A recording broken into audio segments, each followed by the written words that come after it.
Vamos a ver, hemos estado viendo este segundo pensamiento, el primer mensaje, y lo vamos a ver si entramos al segundo.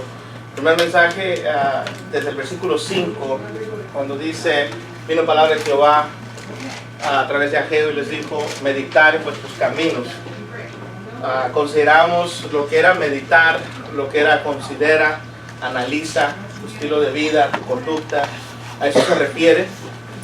Está diciendo un autoexamen. Y llegamos al versículo 6, donde empieza a decir Dios que si consideras tu camino, tu estilo de vida, por el resultado que te está dando, es lo que está diciendo Dios. Considéralo, porque eso es lo que estás viviendo, este es el resultado que te da ese estilo de vida. Luego más adelante, en el versículo 7, va a decir otra vez: considera tus caminos. Y luego ahora ya Dios le dice: esto es lo que quiero que hagas. Y después que dice que quiero que hagas, dice Dios, si no va a continuar el mismo resultado que tenías anterior. Y el mismo resultado es este. Dice, porque hay que considerar nuestro camino. Entonces, Ageo es un libro muy simple, sencillo. Su propósito es despertar en el pueblo el deseo de trabajar, quitar toda excusa, quitar todo obstáculo que le afecte llevar a cabo el trabajo de Dios. ¿Okay? Ese es sobre todo tener a Dios en su vida. No hay templo, no hay exaltación a Dios. No hay templo, no hay perdón de pecados. No hay templo, no hay acceso a la gracia de Dios. Entonces, todo eso era para que ellos reflexionaran. Al hacer a Dios a un lado, cortas toda bendición. Al alejarte del autor de la vida, cortas la vida. Entonces, precisamente ese es el enfoque de este pensamiento, del 5 al 6, y luego del 7 en adelante, el segundo pensamiento, ya Dios empieza a decir: esto es lo que quiero que hagas. Y de tres cosas muy importantes que luego vamos a ver también de cómo se establece hoy en día este mismo patrón. No sé quién nos puede leer el versículo 6. Sembráis mucho y recogéis poco, coméis y no os saciéis, bebéis y no podáis, quedáis satisfechos, os vestíos y no os calentáis, y el que trabaja a jornal recibe su jornal en saco roto. La semana pasada vimos parte, nomás lo que quiero es que miren todo cómo conecta el versículo 6. Empieza con el sembrar y acaba con el trabajo. El sembrador y el trabajador viene siendo un énfasis de lo que se está llevando a cabo, y el énfasis era de que sí hay trabajo, sí se está llevando a cabo un trabajo, pero no el trabajo de Dios. El versículo 2, esa era la ironía que le dice: ustedes, este pueblo, dice, no es tiempo de construir el templo de Dios. Y luego más adelante dice: pero sí están trabajando en sus casas, sí las están atesorando. Entonces, el problema con el pueblo era de que sí trabajaba, pero no para Dios. Y ese era el detalle. El resultado era este. ¿Okay? Eso es lo que estábamos viendo. Por eso empieza con el trabajo, acaba con el trabajo. Habla del sembrar mucho, recoger poco. Observamos de cómo esto lleva: el sembrador compra miles de semillas para sembrar un huerto, pero si ese huerto de unas 10,000 millas solamente le da 200, quiere decir que no va a recoger lo que sembró.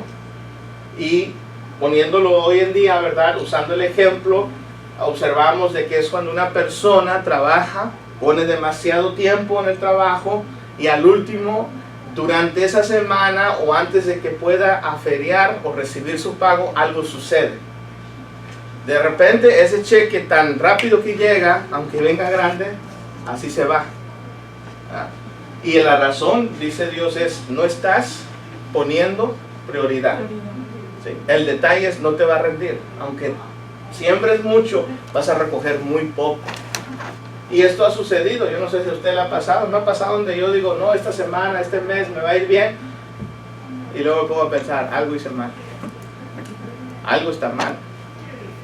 Tenía que haber recibido más. ¿Por qué al recibir más me vino más biles? Algo está mal. Yo tengo que autoexaminarme, tengo que ver si mi vida, mi estilo, si yo no estoy bien con Dios, si algo estoy haciendo mal, porque el resultado no era el que yo esperaba. Entonces algo tiene que suceder. o algo ha de haber sucedido durante el transcurso. Sin Dios no hay progreso. Entonces es muy importante tener esto en mente, y esto es lo que el pueblo tenía que haber escuchado. Aquí hicimos la seña de donde llegamos hasta este punto, donde habla del comer y no saciáis, bebéis y no quedáis satisfechos. Entonces habla ahora de lo esencial, de lo que usted y yo, ¿verdad?, tenemos en mente, de lo que usted y yo consideramos algo esencial: el que comer, el que beber y también el que vestir. Y Jesús trata esto en el Nuevo Testamento. Ahí es donde viene el detalle, es donde viene el enfoque, que algo que Ageo trata, Jesús lo retrae, porque el mismo detalle estaba. Estaban los fariseos, los saduceos, las personas religiosas, las personas que trabajaban según en las cosas de Dios, pero se estaban olvidando de trabajar en el servicio de Dios. Reclamaban un trabajo, pero no lo hacían. Entonces Jesús trae a mente en Lucas 12, Mateo 6, este pensar. Aunque tenían que comer y que beber, no era lo satisfecho, no era lo que ellos esperaban, solamente era para sobrevivir. El pueblo se había desenfocado, había olvidado su Dios, y a pesar de los bienes que tenían, se había olvidado del bien, quien es Dios. Él es el que nos da el bien y la vida. Jesús lo dijo de esta manera: no es la vida más que el alimento. Y la respuesta es sí. La vida es mucho más que solamente el que comer, el que beber y el que vestir. El énfasis es de que Dios es la vida, y nuestro enfoque debe de ser más en Dios. ¿Se acuerdan cuando Jesús dijo no solo del sino de qué? De toda palabra que sale de la boca de Dios. Entonces tenemos ese énfasis. ¿Qué es lo que está diciendo Jesús? Aunque el pan te sea escaso, que es la comida, recuerda que tienes aquel que te alimenta, aquel que te da la vida. Porque la vida no consiste en el pan, ni en la agua, ni en el vestir. Consiste en Dios. Entonces Dios está tratando de enfocar a su pueblo en este tiempo, igual que en el tiempo de Jesús, igual que en nuestros tiempos, a que recordemos cuál es el enfoque primordial de nuestra vida. ¿Sí?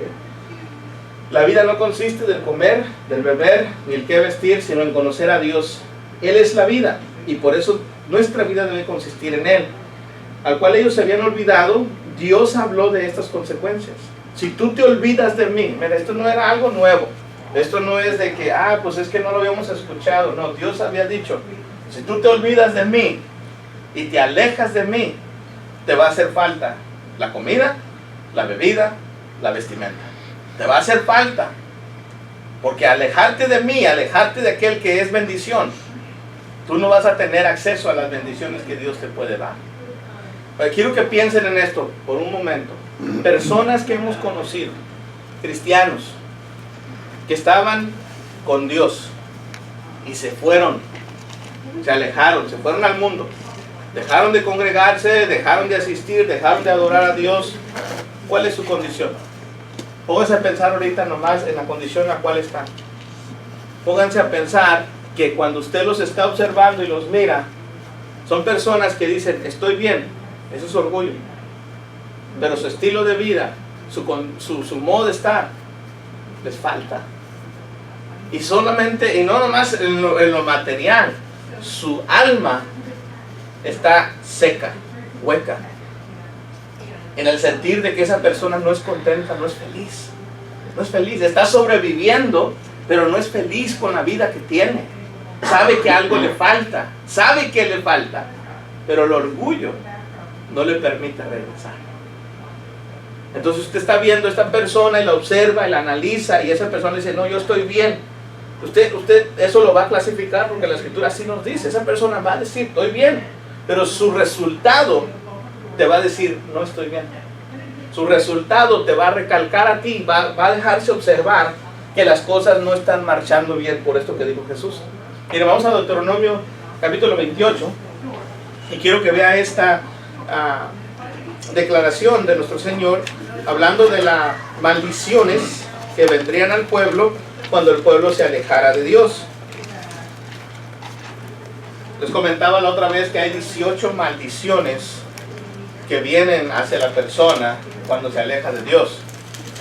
Y dentro de las bendiciones de este mismo capítulo, si usted lo lee todo, usted va a encontrar que hay 9 bendiciones muy recalcadas.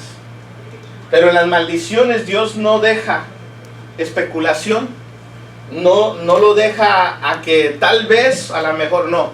Por eso son 18. Las declara detalladamente. Note lo que dice el versículo 37 empezando. Dice, y vendrás a ser motivo de horror, proverbio y burla entre todos los pueblos donde el Señor te lleve. Sacarás mucha semilla al campo, pero recogerás poco, porque la langosta la devorará. Plantarás y cultivarás viñas, pero no beberás del vino ni recogerás las uvas, porque el gusano se la comerá.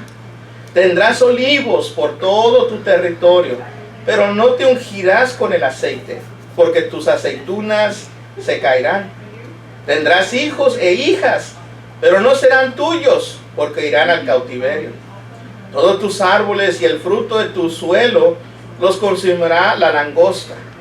El forastero que esté en medio de ti se elevará sobre ti cada vez más alto, pero tú descenderás cada vez más bajo. Él te prestará, pero tú no le prestarás a él. Él será la cabeza y tú serás la cola. Y todas estas maldiciones vendrán sobre ti y te perseguirán y te alcanzarán hasta que seas destruido, porque tú no escuchaste la voz del Señor tu Dios, no guardando los mandamientos y estatutos que Él te mandó. Y serán señal y maravilla sobre ti y sobre tu descendencia para siempre, por cuanto no serviste al Señor tu Dios con alegría y con gozo de corazón, cuando tenías la abundancia de todas las cosas. Note, Dios está declarando desde tiempo antiguo una profecía a través de Moisés de que algo va a suceder cuando tú te alejes de Dios. Está diciendo a su pueblo. Y esto va a venir, dice, y va a ser tal cual, porque tú no escuchas mi voz. Y la voz que viene de Dios, viene a través de los profetas, viene ejecutada hacia el pueblo, trabajen en la casa de Dios. Y el pueblo dice, no es tiempo. No es tiempo. Se enfocan en otras cosas, entonces vienen estas maldiciones. Siembras, no te alcanza. Plantas, no recogerás. Y empieza a demostrar que Dios es el que trae, o te ha dicho qué es lo que va a suceder. No es algo que de repente sucede y ay, pobre de mí. No, Dios ya te dijo. Esto que vas a vivir, o esto que estás viviendo, o esto que se aproxima, es por el estilo de vida que tienes. Te has alejado de Dios, te has enfocado en otras cosas. Y cuando tú y yo nos alejamos de Dios, esto sucede. Entonces, Deuteronomio, Moisés, en el último discurso, dado que este libro solamente son 3 discursos en todo el libro, recordatorio que cuando la nueva generación entre a la tierra prometida, si tú te alejas cuando estás abundantemente, te olvidas de Dios, dice, yo me encargo que eso que tenías se te quite y te falte. Y en esa ocasión, ¿para qué? Para que reflexiones, para que te autoexamines, para que quieras regresar. ¿Sabe un ejemplo de eso? ¿Se acuerdan del hijo pródigo? Tenía todo, se va, vive lejos, se gasta todo, llega a la condición donde mira la comida de los cerdos y se le hace antojable. Reflexiona ahí. Oye, ¿que no los siervos de mi padre comen mejor? Ya no voy a pedir ser un hijo, sino un siervo. Esa reflexión, ese momento donde el orgullo se quiebra de la persona y dice, no está bien lo que estoy haciendo. Ya viví todo, ya hice todo lo que iba a hacer, pero en la condición que me encuentro no es apropiado. Debo de reconocer mi error. Debo de ir. Dice el hijo pródigo, ya sé lo que voy a hacer, le diré a mi padre, he pecado en contra de ti y en contra del cielo. No me consideres un hijo, considérame un siervo. ¿Qué hace el padre? Lo recibe, lo abraza, hace banquete y dice, mi hijo que estaba muerto, ahora está vivo. Hay una condición, porque la condición del estar muerto es cegarse en su propio orgullo. Cuando uno mira, cuando uno percibe espiritualmente, entonces uno empieza a tener esa vida. Empieza a reflexionar y decir, es que yo no estoy bien. Tengo que hacer los cambios. Y eso es lo que Dios está tratando de hacer. Por eso viene esta escasez, por eso viene esta necesidad. Porque cuando te alejas de Dios, Dios te deja experimentar lo que es alejado de Él. Y cuando empiezas a experimentar lo que es alejado de Él, te empieza a faltar todo. Entonces eso es para que reflexionemos, es decir, algo tengo que hacer, tengo que regresar a Dios. Pero eso solamente lo puedes tomar tú. Esa decisión tú la tienes que hacer, como el hijo pródigo. Y regresar, y al regresar a casa, ¿qué sucede? Las bendiciones están otra vez a tu disposición. Dios otra vez te recibe, te abraza y te va a dar. Porque Dios es un Dios de abundancia. Te deja saber eso, de que alejándote tú de Él, lo pierdes todo. Acercándote tú a Él, lo recibes una vez más. No es Dios que te lo quita. Tú lo abandonas, tú lo rechazas. Pero si tú te acercas a Dios, Dios te lo vuelve a extender. Dios es maravilloso en esto, hermanos. Y está tratando de enfatizar esto en su pueblo. Luego va y les dice, se visten y no calentáis. Ya habló de la bebida, ya la comida, la bebida. Ahora habla de la vestimenta. Las tres cosas esenciales. Y lo vuelve a tocar más adelante. Vamos a ver con el Señor Jesús. La demanda era tan grande que el pueblo de Dios, en el pueblo de Dios, que las cosas habían subido de precio, a tal grado que el dinero no alcanzaba. Aunque tenían vestimentas, no eran las apropiadas. Han tratado de ir, por ejemplo, a México sin la ropa apropiada. Tal vez se llevó chamarra, suera, no lo va a ocupar allá, ¿verdad? Necesita guayaberas, necesita playeras o camisa delgada, necesita la ropa apropiada para andar allá. ¿Qué tal si fuera Alaska y se va con guayabera? No sería la ropa apropiada, porque necesita chamarras, necesita algo que le va a cubrir, algo que le va a proveer. Ese era el detalle aquí. Tenían ropa, pero no la apropiada. Vamos a hablarlo físicamente y luego vamos a hablarlo espiritualmente. No era suficiente las cosas que ellos poseían, porque no tenían a Dios que les daba aquello para ser abundante. La cosecha no rendía, la comida no abundaba, el agua o el jugo no alcanzaba. Isaías 5:10 nos presenta esto en la versión Biblia viviente. Nos deja saber este principio bien claro y bien detallado. No tenemos esa versión ahorita, pero es una de las cuales me ayudó. Si quiere usted escríbale, póngala ahí, y usted va a ver de que esto va a faltar, esto va a suceder. Y la vestimenta no los calentaba por la noche. Todas estas cosas les estaban sucediendo porque Dios no era su sostén, su refugio, su alimento, su vestir. En Hechos 14:17, vamos a ver ese ejemplo rápidamente. No sé quién no lo pueda leer. Hechos capítulo 14 y versículo 17. Alguien más que nos busque el Salmo 46 y versículo 1. Alguien más que nos busque Mateo 4:4 y luego Mateo 6 del 28 al 30. Dice Hechos 14:17, si bien no se dejó a sí mismo sin testimonio, haciendo bien, dándonos lluvia del cielo y tiempos fructíferos, llenando de sustento y de alegría nuestros corazones. Esto es verdad, el apóstol Pablo hablando de Dios. Dios no se ha alejado y se nos ha dado todo y nos sigue dando. Por eso llueve, por eso usted recibe todas estas bendiciones que usted y yo a veces pasamos por alto. Pero serían más abundantes cuando usted y yo estamos en el Señor. Las cosas vienen más para nosotros porque Dios es nuestro refugio, nuestro sostén. ¿Alguien tiene el Salmo 46:1? Dios es nuestro faro y fortaleza, nuestro pronto auxilio en las tribulaciones. Un versículo, ¿verdad?, que ayuda a recordar quién es aquel al cual usted se refugia, a donde usted llega, al lugar seguro.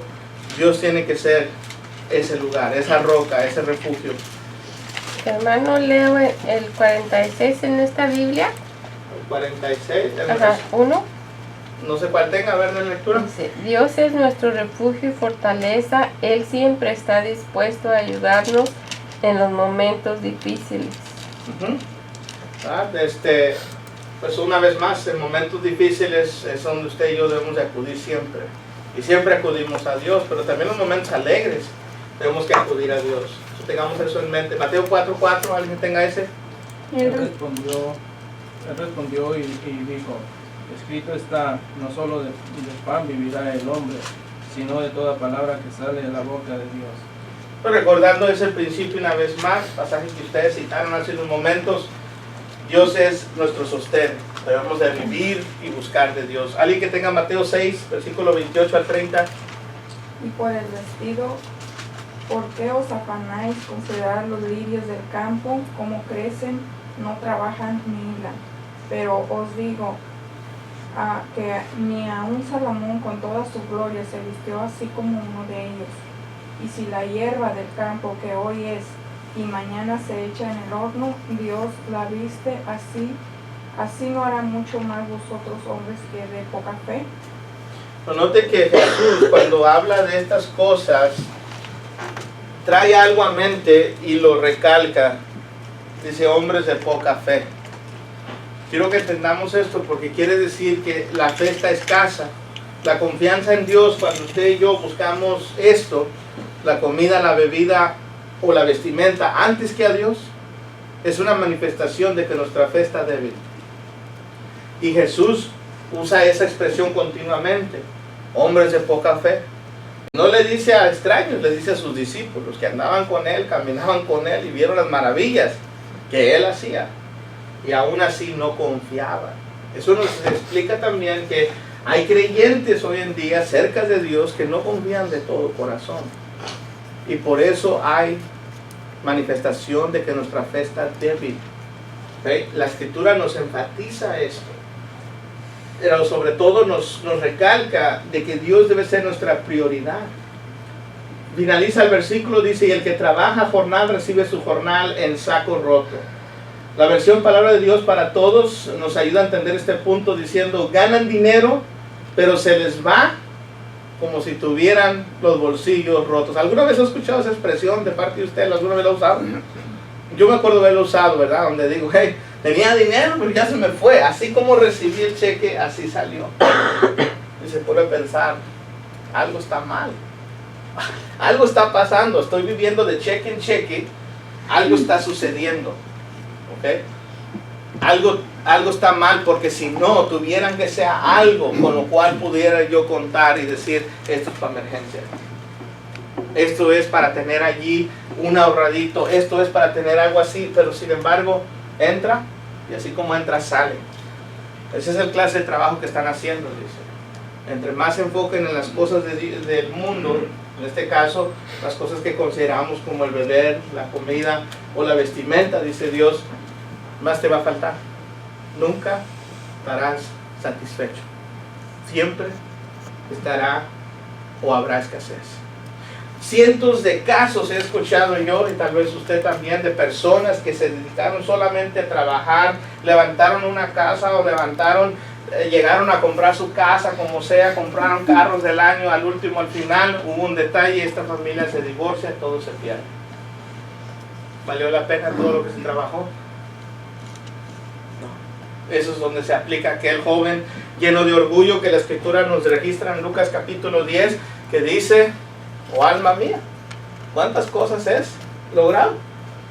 Pero le dice Dios, esta noche, necio, te dirán tu alma, ¿de quién será todo lo que acumulaste? ¿De qué sirve todo tenerlo si tu alma no está bien con Dios? Es muy importante recalcar estos principios una y otra vez, porque Ageo está tratando esencial el problema del corazón, la confianza hacia con Dios, el trabajar, el hacer su obra. Entonces lo que el profeta Ageo está diciendo es que todas las obras que el pueblo está haciendo eran en vano. Esa no era la vida que Dios deseaba para ellos. Sin embargo, ellos estaban enfocados en sobrevivir que en tener la vida con Dios, la vida eterna. Esto es lo mismo que les menciono hoy en día. Muchas personas se enfocan tanto en sobrevivir, en tener comida, alimento y vestimenta, que en buscar de Dios. Personas que se han alejado del Señor, ese ha sido su propósito, ese ha sido su enfoque, esa ha sido su meta, el querer lograr cosas materiales, logros, que no es malo, hermanos, pero cuando toma eso, el lugar de Dios, ya te alejó de tu Dios, ya se convirtió en un ídolo, ya se convirtió en un obstáculo. Ya estás dispuesto a rendir más tiempo, más dedicación, más esfuerzos, más energías allá que en las cosas de Dios. Ya hay un problema. Y entre más lo dejes, más difícil se te hará regresar. Entre más lo dejes, más alejado te vas a sentir. Y hay un punto que se dice en inglés, the point of no return. El punto donde la persona se ha convencido a tal grado que ya es imposible para ellos regresar. No que sea imposible, pero que la persona ya determinó que es imposible regresar. Cuando llega a ese punto ya no se puede hacer nada. La persona ya lo determinó. Hebreos capítulo 6 nos menciona esto, esta clase de mentalidad. Note ahí lo que dice Hebreos 6, versículo 4 al 6.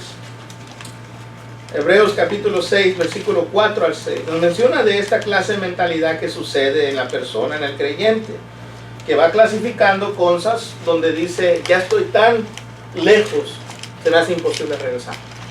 Hebreos 6, versículo 4 al 6, dice, porque en el caso de los que fueron una vez iluminados, son 5 bendiciones. Número 1, eres iluminado, que probaron el don celestial. 2, fueron hechos partícipes del Espíritu Santo. 3, que gustaron de la buena palabra de Dios. 4, y los poderes del siglo venidero. 5, pero después cayeron.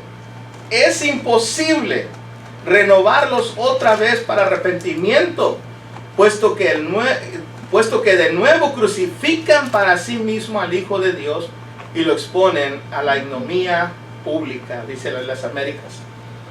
Lo exponen, dice en este caso, una vez más, lo van y lo crucifican. En otras palabras, no les importa el perdón de pecados que recibieron, viven otra vez. Es como si lo crucificaras una vez más y ahora otra vez eres culpable de la misma sangre inocente. Estás en las condiciones que estabas antes porque despreciaste estas 5 cosas. Entonces, es muy importante. Personas como el pueblo de Dios en este entonces, como hoy en día, eso se estaba llevando a cabo. Vamos a leer rápidamente estos pasajes. Alguien que nos busque Zacarías 8, del 9 al 10. Alguien que nos busque Isaías 55, 2. Y alguien que nos busque Jeremías 2, 13, por favor. Zacarías 8, del 9 al 10. Zacarías está casi al final. Sí, dale. Así ha dicho Jehová de los ejércitos: esfuércense vuestras manos, los que oís en estos días estas palabras, de la boca de los profetas, desde el día que se echó el cimiento a la casa de Jehová de los ejércitos para edificar el templo. Porque antes de estos días no había paga de hombre, ni paga de bestia, ni hubo paz para el que salía, ni para el que entraba, a causa del enemigo. Y yo dejé a todos los hombres, cada cual contra su compañero. Entonces lo que está diciendo Dios, pónganse a trabajar porque antes estaban las cosas difíciles, ahora yo las he traído en paz. Es muy importante. ¿Alguien tiene Isaías 55, versículo 2?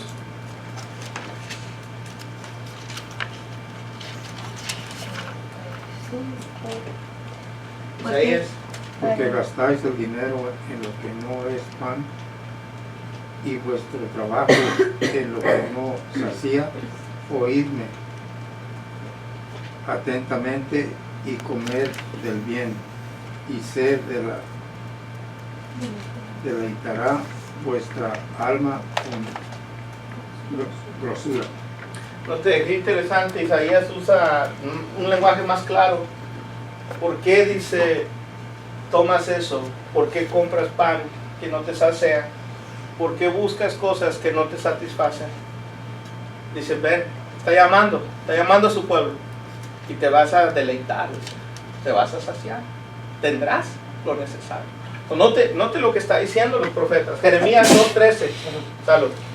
Mi pueblo ha cometido 2 pecados en mi contra. Me ha abandonado a mí, fuente de agua viva, y luego ha cavado sus propias cisternas, pero esas cisternas están rotas y no pueden darles agua. Note lo que está diciendo el Señor. Te has olvidado de quién es aquel manantial de vida, de agua, que puede saciar tu alma, y has querido buscar una cisterna propia, esto es, un hoyo, un lugar propio, un pozo propio, que no te va a saciar, no te va a dar lo que Dios te puede dar. Es muy importante y eso es lo que está haciendo. Ahora, vamos a cerrar este pensamiento en los últimos 5 minutos que nos quedan. La pregunta a este tema sería, ¿has considerado tu situación? Esto es el análisis del versículo 5 al 6. Meditar en vuestros caminos. ¿Has considerado tu situación? ¿Cómo está tu vida en este momento? ¿Cómo estás viviendo? ¿Cómo la clasificarías? ¿Crees que estás viviendo tu vida lo mejor para Dios? ¿Estás dando todo por su causa? ¿Cómo está tu hogar? Son preguntas que tenemos que autoexaminarnos, reflexionar, meditar, examinar. ¿Cuál es el resultado que estoy viendo en mi hogar, en mi familia, en mi casa? Eso es lo que está haciendo Dios. Usa los 4 elementos: el trabajo, la comida, la bebida y la vestimenta. ¿Te has desviado? Sería la pregunta, por el trabajo. ¿Has permitido que el trabajo tome prioridad en las cosas de Dios? ¿Has permitido? Quiero que analice esto. A veces dice uno, no, es que necesito ir a trabajar. Yo no soy nadie para juzgarle a usted. ¿Okay? Yo no soy nadie. Solamente lo que estoy haciendo aquí es trayendo la lección a la aplicación. ¿Okay? No se sienta que yo le estoy diciendo algo a usted, porque no es mi intención. Lo que estoy haciendo es explicarle lo que el texto está diciendo. Hay personas que el trabajo viene siendo prioridad. Se ganan 100, a lo mejor hasta 200 en un día. No sé cuánto gane usted. Pero vale la pena eso por sacrificar a Dios y su tiempo y la adoración a Él. Eso es algo que usted puede solamente contestar. Es algo que usted y yo tenemos que examinarnos. Ahora, si es importante. Si es importante que pongamos lo necesario para hacer las cosas de Dios y tener lo necesario para cubrir los gastos que tenemos. Pero esto es solamente un mensaje que Dios nos manda para autoexaminarnos. El trabajo es una de las razones por la cual los judíos se habían olvidado de Dios. Según el versículo 2, los cristianos de hoy en día también se pueden olvidar de su Dios al enfocarse más en el trabajo. Está tomando el trabajo en primer lugar en tu vida. Eso solamente tú lo puedes contestar. Si el trabajo es más importante que Dios, vas a ver el resultado. O lo estás viendo. Aunque trabajes más, no te alcanza. Hay que tomar ciertas decisiones en nuestras vidas, sobre todo poner a Dios primero, pero también poner nuestra vida en orden, en las cosas de cómo estamos viviendo. La comida. Aunque había que comer, la comida no era suficiente para la demanda que estaban experimentando.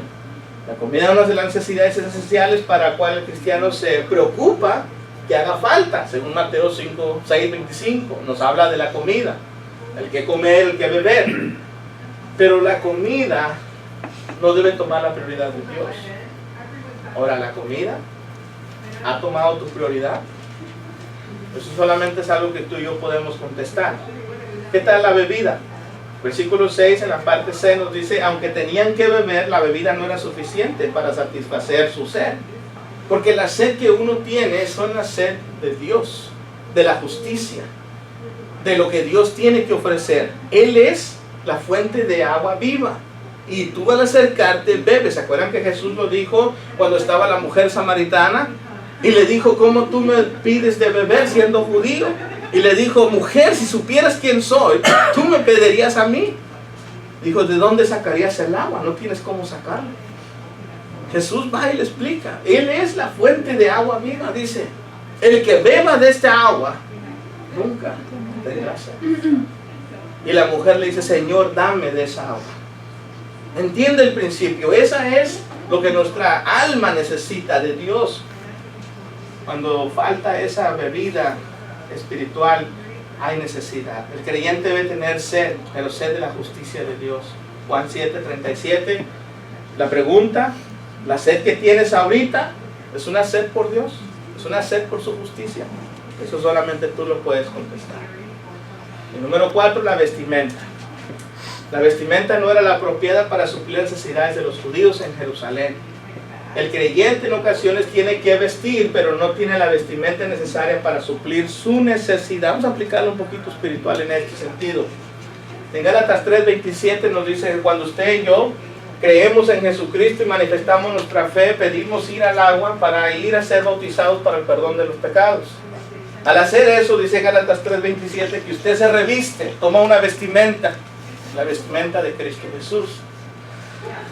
Cuando mientras va pasando el tiempo, mientras va pasando los años y las diferentes circunstancias que vamos viviendo, esa vestimenta se empieza a desgastar, se empieza a ir desvaneciendo. Esto es la fe. Y la razón es porque dejamos contaminarnos o ensuciarnos por las situaciones que vivimos. Si usted y yo estamos en guerra y somos soldados de Jesucristo, como nos presenta Efesios 6, versículos 10 al 17, no podemos ir a la guerra sin tener la vestimenta apropiada. Seríamos víctimas de guerra. Seríamos casualties, a personas que perderíamos la vida rápidamente por no tener lo necesario. La vestimenta debe ser la vestimenta de Dios. ¿Tu vestimenta está supliendo necesidades espirituales? Eso solamente tú lo puedes contestar. ¿Qué tan firme, qué tan vestido sientes que estás con las cosas de Dios, con la armadura de Dios? Y para concluir este punto, las cosas materiales de este mundo, como el trabajo, la comida, la bebida y la vestimenta, han afectado tu fe en Dios. Si este es el caso, has permitido que estas cosas determinen si adoras a Dios o no. A veces esa es la pregunta que viene siendo el punto final. Por el trabajo no adoro, porque me falta comida no adoro, etcétera, etcétera. Dios se encargará de las aves, de los lirios, mucho más de ti. Reafirma tu fe en Él y Él te dará todo lo necesario. Mateo 6:33 lo deja claro. Busca primero el reino de Dios y su justicia. Y todo lo demás, Dios te lo va a añadir, te lo va a dar. Salomón pidió sabiduría. Dios le dijo, por cuanto no pidiste riqueza, aún te voy a dar la sabiduría que me pediste y la riqueza. ¿Fue Salomón rico? Grandemente, grandemente. Dios se encarga de su gente. No porque usted y yo busquemos el dinero, sino porque Dios nos da lo que necesitamos y nos da más por ser fiel. Y otra vez el principio del hermano Kurt Castleman, que siempre me decía, hermano, tú sé fiel a Dios y Dios se va a encargar de ti. Eso es lo que nos está diciendo Jesús. Usted y yo seamos fieles a Dios y Dios se va a encargar de nosotros.